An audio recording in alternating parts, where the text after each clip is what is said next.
Hello students, मैं रूपाली अग्रवाल। आज हम टॉट की क्लास को जनरल डिफेंसेस से ही कंटिन्यू करेंगे, क्योंकि पिछली क्लास में हमने 6 डिफेंसेस कर लिए थे।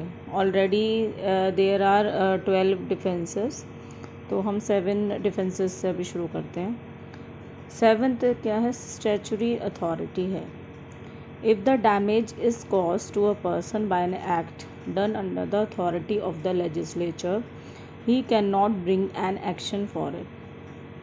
इसमें ये कहा गया है कि अगर कोई डैमेज ऐसे पर्सन द्वारा कॉज किया गया है जो अथॉरिटी ऑफ लेजिस्लेचर में कोई एक्ट कर रहा है, तो he can not bring an action for it. तो एक्शन उसके नहीं लाया जाएगा, उसके द्वारा उसके ऊपर नहीं लिया जाएगा, क्योंकि द रिस्पोंडेंट, यहाँ पर हम एक केस देखेंगे वॉगन वर्सेस स्टैफवेल रेलवे का।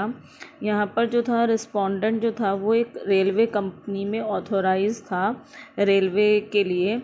एक दिन क्या हुआ कि स्पार्क हुआ इंजन से, और जो अपैलेंट था उसके वहाँ पर साइड में लैंड पे कुछ लकड़ियाँ रखी हुई थी, और उस इंजन में आग लगने से अपैलेंट की जो थी वो लकड़ियाँ जल गई और उसमें आग लग गई और बहुत डैमेज कॉज हुआ अपैलेंट को।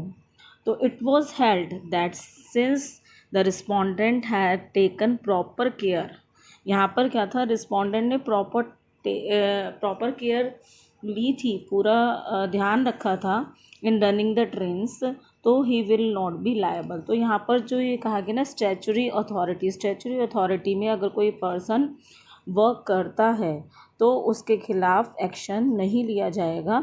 इन Tot Wagon versus Staffwell Railway Company 1860, the respondent railway company had been authorized to run the railway.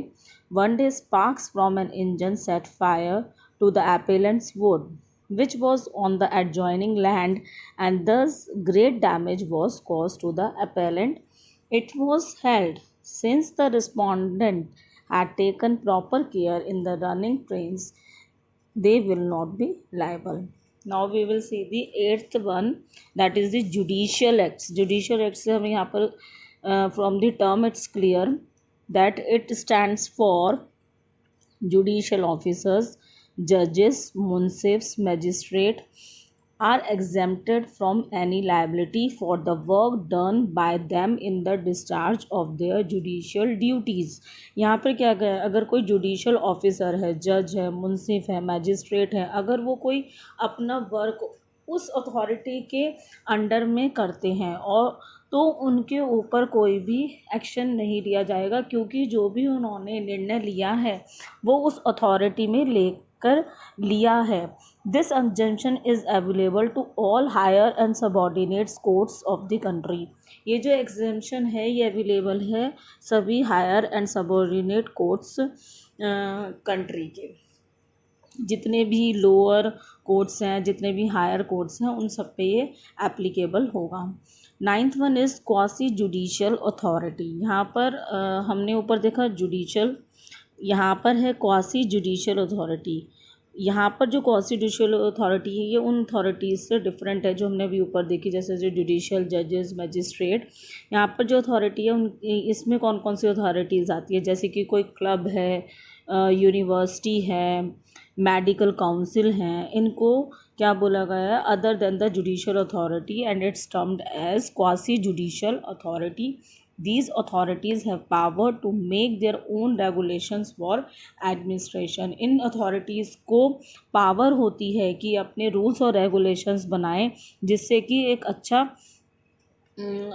ये अनुपालन कर सकें उन सभी रूल्स का, और एक अच्छा एडमिनिस्ट्रेशन दे सके अपनी अथॉरिटी को।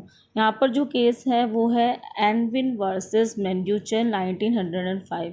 इस केस में ये कहा गया था कि अगर हम कोई भी एक्ट या कोई भी एक्ट करते हैं तो उसका एक प्रिंसिपल होता है, प्रिंसिपल ऑफ नेचुरल जस्टिस।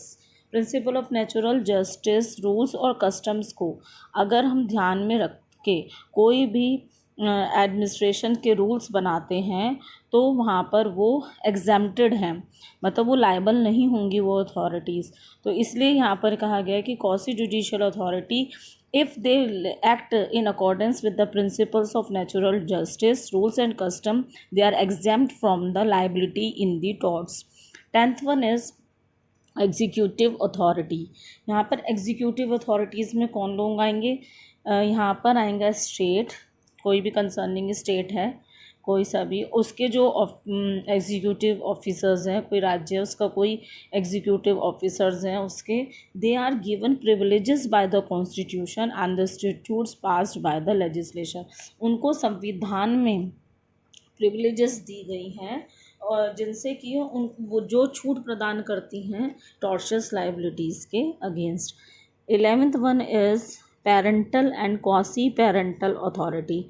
ये भी बहुत इंपॉर्टेंट है। यहाँ पर क्या है? Parental and quasi parental. Parental means parents and other than the parents, जो पेरेंट्स से अलग हैं। जैसे कि इसमें क्या आ गए? पेरेंट्स हैं, गार्जियन हैं, स्कूल टीचर्स हैं। स्कूल टीचर्स को भी लिया गया because they are quasi parental authorities. यहाँ पर क्या है, हम इस केस में देखेंगे क्या हुआ था। लक्ष्मीकांत श्रीपद वर्सेस गेरा 1947 का ये केस था। यहाँ पर जो प्रिंसिपल है, किसी एक स्कूल का प्रिंसिपल है, वो क्वासी पेरेंटल अथॉरिटी में वर्क करता है जब किसी का बच्चा उसके स्कूल में पढ़ता है। तो उस प्रिंसिपल को या उस टीचर को पूरा अधिकार है कि वो डिसीजन ले सके उस स्टूडेंट के ख़िलाफ़ अगर वो कोई भी ऐसा एक्ट करता है जो बियरेबल नहीं है स्कूल में। तो यहाँ पर इसलिए कहा गया है कि principle of school has authority of expelling student from the school. उसको ये अथॉरिटी है कि वो देखते हुए सभी चीज़ों को स्कूल के अच्छे एडमिनिस्ट्रेशन के लिए किसी भी स्टूडेंट को अपने स्कूल से निकाल सकता है अगर उसको लगता है कि वो एक ज़रूरी कार्य है उसके स्कूल को अच्छी रनिंग देने के लिए। Exercise of common rights. इसमें ये कहा गया है कि every person has complete freedom to exercise his common और ऑर्डिनरी राइट्स।